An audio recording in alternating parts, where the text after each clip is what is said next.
రైతుల పంట పొలాలకు వెళ్లే దారిని కొందరు ఆక్రమించుకుని కబ్జా చేసి ఇంటి నిర్మాణాలు చేపడుతున్నారని ఆరోపిస్తూ లేని ఎడల పెద్ద ఎత్తున రైతులు ధర్నాకు చేపడతామని తెలిపారు.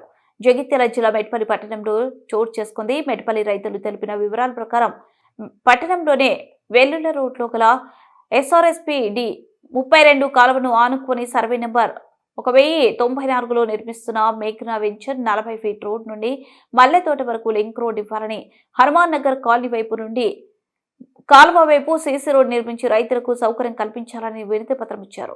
ఆర్డీఓ మాట్లాడుతూ రైతుల సమస్య వెంటనే పరిష్కారం చేస్తానని ఆర్డీఓకి చెప్తూ ఆదేశాలు జారీ చేశారన్నారు. వారితోటి మాట్లాడి మీ సమస్య పరిష్కారం చేస్తానని ఎంఆర్ఓ అన్నారు.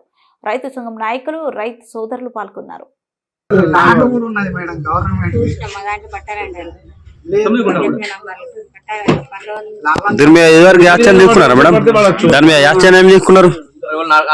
అది పట్టాలని కాబట్టి మనం ఏం చేస్తాం తీసుకోవాలి. గౌట్ ల్యాండ్ అయితే మేము ఇమీడియట్ గా మేము రిమూవ్ చేసి మేము హ్యాండ్ ఓవర్ చేస్తాం. పట్టాలండి దాని మీద మీరు ఆ రోజు వస్తే చెప్పారు కదా, దాని మీద మేము చూస్తాం. కాకపోతే ఏంటంటే ఇది పట్టాలండి కాబట్టి వాళ్ళు మీకు ల్యాండ్ ఇస్తలేదు. సర్వే కూడా చేసిర్రా మరి మిగతా వాళ్ళను సరే మొన్న వచ్చినా కానీ వాళ్ళని పిలిపిస్తాం. మరి మీకు రోడ్ అది మీరు కూర్చొని మాట్లాడుకోవాలి. మేము మార్నింగ్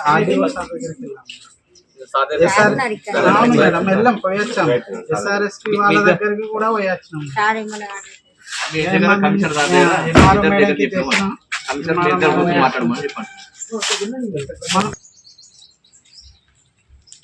పది 12/2025 రోజున మెట్పల్లిలో గల వెల్లుల రోడ్ వద్ద రైతులు ధర్నా చేసింది అందరికీ తెలిసిన విషయమే. అయితే ఆర్డీఓ గారు 3 రోజులలో రోడ్ ఇప్పిస్తానని చెప్పడం జరిగింది. సో దాని గురించి కలవడానికి వచ్చాము. ఈరోజు ఆర్డీఓ గారికి, ఎంఆర్ఓకి మరియు ఎస్ఆర్ఎస్పి అధికారులకు వినతి పత్రం ఇవ్వడం జరిగింది. వాళ్ళు రోడ్ ఇస్తామని మళ్ళీ హామీ ఇచ్చారు. ఒకవేళ ఇది కనుక ఇంకా లేట్ గిట్ట చేసినారనుకోండి, మేము తగిన చర్యలు తీసుకుంటాం. తర్వాత ఇంకా రైతులందరూ ఆందోళనకి దిగుతారు. మళ్ళీ D32 కాల్వ ఆనుకున్నటువంటి మల్లెతోట వరకు ఉన్న రైతులందరూ కూడా తీవ్ర ఇబ్బందులకు గురవుతున్నారు. ఎందుకంటే రోడ్డు వైపున ఆనుకొని ఉన్నటువంటి 1094 సర్వే నెంబర్ వాళ్ళు పురాతనం నుంచి కచరాల బాట రోడ్డు ఉండేది. మరి రైతులు వ్యవసాయం చేసుకునే వాళ్ళు, వెళ్ళి వచ్చే వాళ్ళు అందరూ కూడా ఆ కింది భాగంలో ఉన్న మల్లెతోట వనంలో మన మెట్పల్లికి సంబంధించిన గౌడ సోదరులు ఉండేవాళ్ళు. వాళ్ళు వచ్చినా అదే తోవ ఈ మెయిన్ రోడ్డును ఆనుకొని మల్లెతోట వరకు కచరాల బాట ఉండేది. మరి ముందున్నటువంటి 1094 సర్వే నెంబర్ గల రైతులు వాళ్ళు ఆ రోడ్డును కబ్జాకు గురి చేసిండ్రు. అంటే పురాతనమైన కచరాల బాట ఏ విధంగా ఉన్నదో ఆ విధంగా వాళ్ళు ఆలోచించుకొని ఆ తోవను మళ్ళీ పునఃప్రారంభించాలి. ఒక నెల రోజుల క్రితం మల్లెతోట ఆనుకొని ఉన్నటువంటి రైతు ఆత్మహత్య చేసుకున్నారు. చాలా అప్పుల బాధతో ఉన్నారు. వాళ్ళ అవసరాల నిమిత్తం, వాళ్ళ కుటుంబ అవసరాల నిమిత్తం ఎంతో కాపాడుకుంటూ వచ్చినటువంటి ఆ భూమిని ఇప్పుడు కబ్జా చేసినటువంటి వాళ్ళు గ్రహించి ఆ తోవను ప్రారంభించాలి. ఒకవేళ లేని ఎడల చాలా ఆందోళనకు గురి చేయాల్సి వస్తుంది.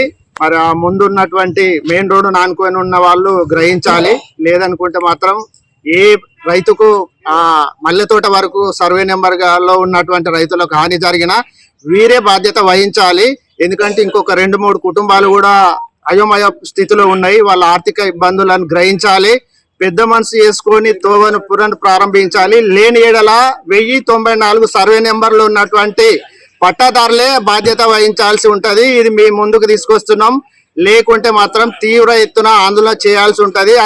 ఇది ఒక 30-35 సంవత్సరాల నుంచి రోడ్డు యథావిధిగా ఉండేది. ఇప్పుడు ప్రస్తుతం మాత్రం ఒక 2 సంవత్సరాల క్రితం అది అమ్మడం జరిగింది. మరి ఆ వెంచర్ను చేసిన వాళ్ళు ఈ మధ్యనే ఆ రోడ్డును బ్లాక్ చేసేళ్ళు.